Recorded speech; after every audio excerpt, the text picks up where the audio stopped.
So welcome back to the channel quick prac classes. My name है शाहरुख सैफी। तो बच्चों, आज की इस वीडियो में हम बात करेंगे आपके चैप्टर नंबर 2 अंतरा वाली बुक से रिलेटेड भाग 2 वाली, तो जिसमें हम बात कर रहे हैं आपके संविद्या के बारे में। तो भैया जरा ध्यान रखना, ये लेसन मेरा भी फेवरेट है। एक अलग ही तरीके का यहाँ पे मानवतावाद, ह्यूमनिज्म देखने को मिलता है।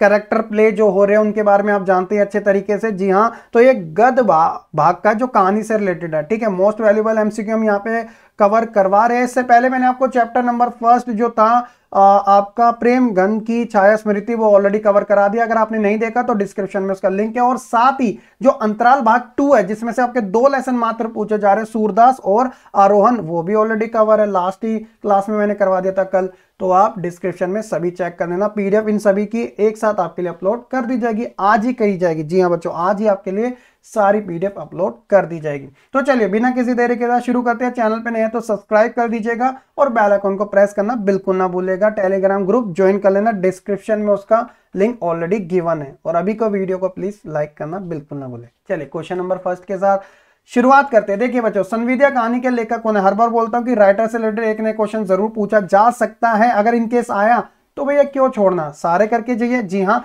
क्या वो रामचंद्र शुक्ल थे या फणीश्वर नाथ रेणु थे या फिर मणिशंकर अय्यर थे या कालिदास थे? तो काफी फेमस थे। जी हाँ, Phanishwar Nath Renu is the right answer. ये संविद्या कहानी के लेखक थे, राइटर थे। ठीक है, चलिए। हरगोविंद, जी हाँ, ये रोल प्ले हो रहा है यहाँ पर, ने मोदी आइन से ऐसा क्या कह दिया कि वह तनकर कड़ी होगी? उधार का सौदा, काबुली चना, काबुली कायदा, इनमें से कोई नहीं। तो राइट आंसर है काबुली कायदा। तो ये जो इस बात को कहा था कि वहां पर एक शख्स आया था जो उसके आसपास में उन्होंने दुकान खोली थी, फिर वो थोड़ा बहस वहस हुई, फिर पूरी चीजें कंप्लीट ना हो। भाई आप जानते हैं एक और क्वेश्चन आने वाला है इससे रिलेटेड, इसलिए नहीं ज्यादा बता रहा। ठीक है, तो चलिए ऑप्शन नंबर सी इसका राइट आंसर है। मतलब काबुल सही आया था। वो बड़ा चिढ़ती थी वो मोदियाइन। इनमें से वह कौन था जो मोदियान के ओसरे अपनी दुकान लगाता था? वह कपड़े देने में उसका अंदाज काफी सहज था। हरगोविंद, रेणु, मोहम्मद आगा या फिर बिन कासिम? तो भैया इसका राइट आंसर है ऑप्शन नंबर सी। जी हाँ बच्चों, इसी वजह से वो चिढ़ती थी कि वो उसका हिसाब किताब नहीं करके गया। तो option number C is the right answer. चलिए, इसके नाम से भी उसे चिढ़ मस्ती थी, गालियां तक दे देती थी। अगला है कि बड़ी बहुरिया ने हरगोविंद को संवाद ले जाने के लिए किसके पास बोला? अपने पिता, भाई, माँ या पति? तो हर कोई जानता है वो उनने अपनी मां के पास हरगोविंद को भेजा था कि मेरा संवाद लेके जाओ। संवाद आप जानते हो ना कि मेरा पत्र लेके जाओ। ठीक है, आप मैसेंजर हो तो मैसेंजर का काम कर रहे हो। ऑप्शन नंबर सी इसका राइट आंसर है। संवाद भेजने के लिए बड़ी बहुरिया ने हरगोविंद को कितने रुपए दे सकी? 5, 10, 15, 20? तो आंसर इज 5 रुपीज। बेचारी वैसी हालत खराब थी कि हरगोविंद ने वो 5 रुपए भी नहीं लिए उसे, वो देना चाहा। फिर वो मुंह फेर के बड़ी लज्जा से उसे वापस लेके अपने कमरे में चली गई, घर में मतलब वापस चली गई। Option number A is the right answer. संवादीय का अर्थ है क्या? तो भैया पत्रकार नहीं हो सकता, प्रधानाचार्य नहीं हो सकता, रिपोर्टर नहीं हो सकता, तो संदेशवाहक, जो संदेशा पहुंचाता है, जिसे हम मैसेंजर कहते हैं। आज के तौर पे मैसेंजर कौन है? अरे आपके मोबाइल में मैसेंजर है ना, वही तो है। अरे व्हाट्सएप, फेसबुक वाला नहीं, नॉर्मल वाला। ठीक है, डिजिटल हो गया यार सब कुछ, लेकिन ऐसा बात नहीं है, पोस्ट ऑफिस अभी भी चल रहे हैं। चलिए, ऑप्शन नंबर डी इसका राइट आंसर है। आ गया क्वेश्चन नंबर 7 की गांव वालों का संवादीय को लेकर क्या विचार था? भैया लोगों का तो काम है क्या ना, और लोग हमेशा कहते भी रहेंगे।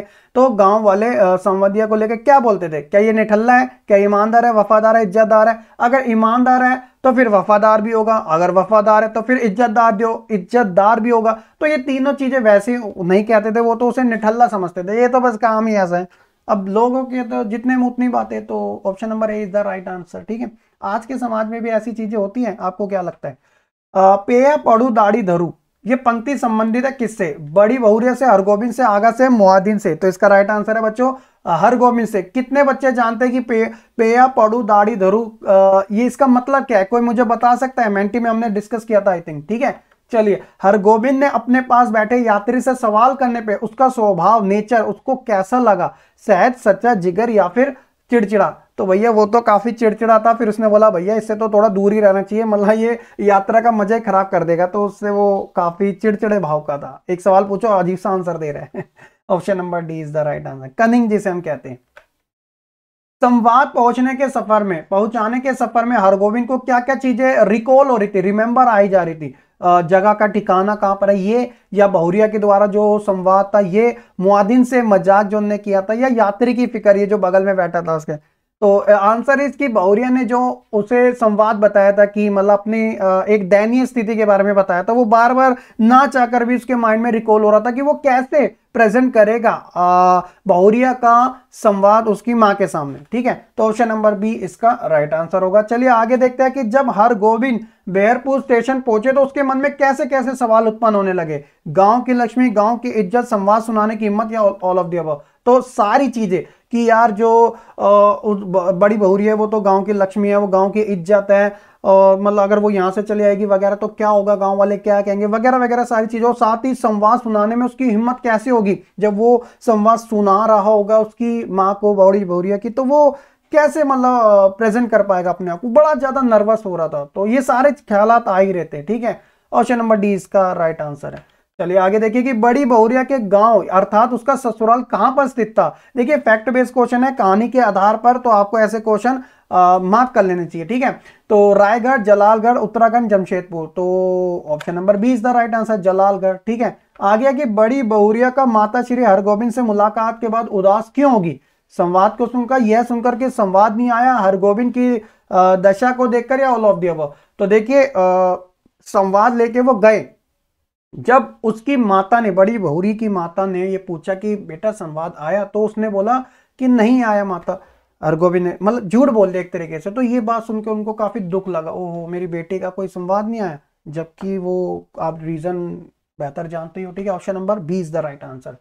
क्वेश्चन नंबर 14 है कि बड़ी बहुरिया के कितने देवर थे। तीनों के तीनों नालायक थे, 1 2 3 4, तो 3 थे, तीनों शहरों में रहते थे बस नाम के लिए। ठीक है, चलिए आगे कि बड़ी बहुरिया की माता ने खाना परोसकर देने पर भी पहले हरगोबिंद से उसे देने पर भी हरगोबिंद ने उसे क्यों नहीं खाया, कारण क्या था। पेट भरा था उसका, मोदियान के कारण कि उसके माइंड में आ रहा था, बड़ी बहुरिया के कारण, या फिर ऑल ऑफ द अबव। तो इसका राइट आंसर होगा ऑप्शन नंबर सी, बड़ी बहुरिया के कारण वो खाना नहीं खा पाया कि यार ये संवाद बताएगा कैसे। हालांकि फिर लड़ झगड़ के अपने दिल से उसने लास्ट में खाना खा लिया था चुपचाप। ठीक है, लेकिन शुरुआती जो क्वेश्चन था वो बिल्कुल नहीं खा पाया था, हिम्मत ही नहीं हो पा रही थी, but end of the time done हो गया था। चलिए आगे देखिए कि रात भर सोचने के बाद, जब खाना खा लिया, जब वो सोने चले, तो हरगोबिंद ने क्या निर्णय लिया, डिसीजन क्या लिया कि वह संवाद सवेरे माता को सुना देगा। लेकिन सवेरा जैसी हुआ तो आगे की लाइन है कि संवाद असल में वो सुना नहीं पाया,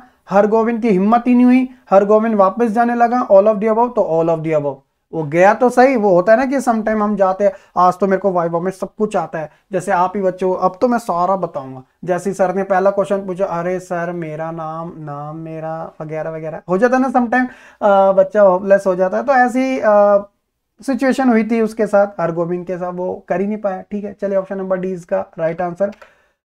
क्वेश्चन नंबर 17 है कि स्टेशन पर पहुंचकर हरगोबिंद ने हिसाब किया कि उसके पास जितने पैसे हैं वह कहां तक पहुंच सकता है, डेस्टिनेशन उसका कहां तक जाया जा सकता है।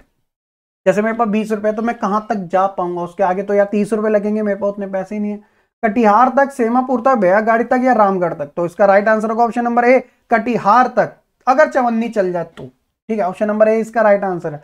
आगे है कि हरगोबिंद का जी किस कारण वर्ष स्थिर हो गया, फिक्स्ड हो गया, क्योंकि वो बड़ा उदास था जब वो वापस आ रहा था गांव की तरफ। ठीक है, क्योंकि संवाद तो वो सुना नहीं पाया, संवाद वो बड़ा मचल रहा था अंदर से। रामचंद्र शुक्ल की कविता को सुनकर, प्रेमचंद्र की कविता, सूरदास के गीतों को सुनकर, रेणु के गीत को सुनकर। तो भैया यात्रा के दौरान जो सूरदास के गीत से उनका मन थोड़ा स्थिर हुआ, तो होता ना कि हाँ थोड़ा हड़बड़ाहट में था, वो थोड़ा बैठ गया। ठीक है, तो ऑप्शन नंबर सी इसका राइट आंसर होगा। आगे है कि हरगोबिंद कटिहार पहुंचने के बाद जलालगढ़ का सफर कैसे तय करता है, दूसरी ट्रेन से, गाड़ी से, बस के माध्यम से, पैदल चलकर। तो भैया उसके पास पैसे नहीं होते, सो दैट इज वाई वो, जी हाँ बच्चों, वॉकिंग करते हुए, पैदल। तो ये बहुत इंपॉर्टेंट है, मैं इसको कह सकता हूं कि ये आपका मेरे से अगर कोई पूछे तो भैया मैं 99% कहूंगा कि ये क्वेश्चन आ जाएगा एग्जाम में आपकी बार, मुझे ऐसा लग रहा है, गट्स फीलिंग कह रही है। लास्ट क्वेश्चन आज के इस लेसन का, संवदीय कहानी में हरगोबिंद का जो चरित्र है किस प्रकार का दर्शाया गया। यार मतलब गजब है, मतलब जो ये मैसेंजर है, जो संवदीय है, वो बहुत ही बढ़िया है एक तरीके से।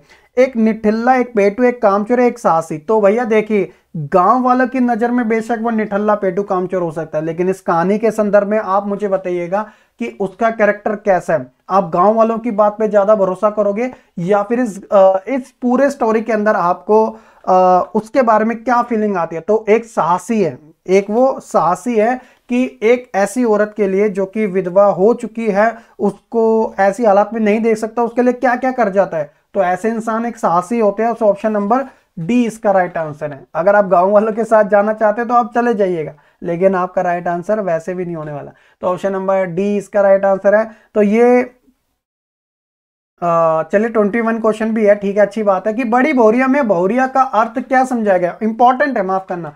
तो लास्ट क्वेश्चन है, तो पितृवधु पुत्रवधु मातृ नर पितृ नर। तो बड़ा सिंपल सा आंसर, बड़ी भौरिया जब कहा जाता है तो वो पुत्र वधु होती है, यानी कि बेटे की वाइफ। तो option number B is the right answer. ठीक है, चलिए, अक्सर सीरियल में ऐसे आपने सुना ही होगा, लड़कियां स्पेशली देखती है सीरियल, तो क्या पता उन्हें पता हो।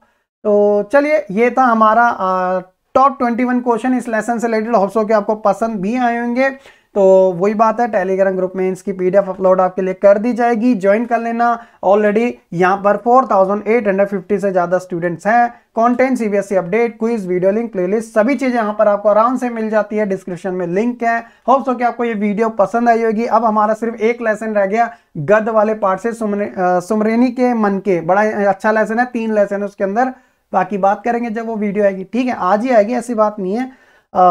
मिलेंगे अपने नेक्स्ट सेशन में। ठीक है, तब तक के लिए सभी बच्चे खुश रहे, पढ़ते रहे और ऐसे आगे बढ़ते रहे। और वीडियो को लाइक, कमेंट, शेयर करने के साथ चैनल को सब्सक्राइब करना बिल्कुल ना भूलेगा। तब तक के लिए सभी बच्चे खुश रहे, ऐसे आगे बढ़ते रहे। चलिए।